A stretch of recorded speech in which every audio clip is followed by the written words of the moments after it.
আসসালামু আলাইকুম দর্শক। জামাতের আমির শফিকুর রহমান 1947 সাল থেকে আজ পর্যন্ত জামাত ইসলাম জাতির সাথে যত অন্যায় করেছে, যাতে মানুষের মনে কষ্ট পেয়েছে, সকল ভুল থেকে ক্ষমা চেয়ে নিলেন কে? জামাতের আমির শফিকুর রহমান।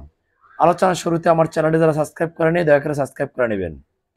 তিনি সম্প্রতি একটি টিভি টক শোতে দেওয়া এক সাক্ষাৎকারে তিনি জানান যে 1947 সাল থেকে আজ পর্যন্ত, শুধু 71 না, আজ পর্যন্ত জামাত ইসলামের কর্মকাণ্ডে মানুষ যত কষ্ট পেয়েছে, যত ব্যথা পেয়েছে, সকল কর্মকাণ্ডের জন্য তিনি জাতির কাছে ক্ষমা চেয়ে নিলেন।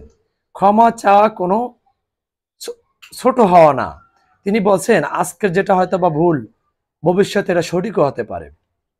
এবং তিনি বলছে কি, তার দল জামাত ইসলাম একটি বরকতি দল, রহমতি দল।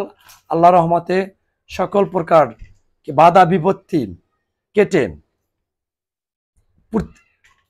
ষড়যন্ত্র থেকে ঘুরে দাঁড়িয়েছে এই জামাত ইসলাম।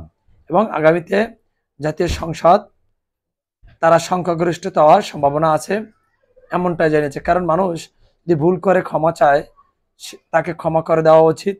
এবং ভুল করে ক্ষমা চাওয়াটা কোনো ছোট বিষয়, কোনো কি অপরাধের বিষয় না, আর ছোট হওয়ারও বিষয় না। মানুষ মাত্র ভুল করে।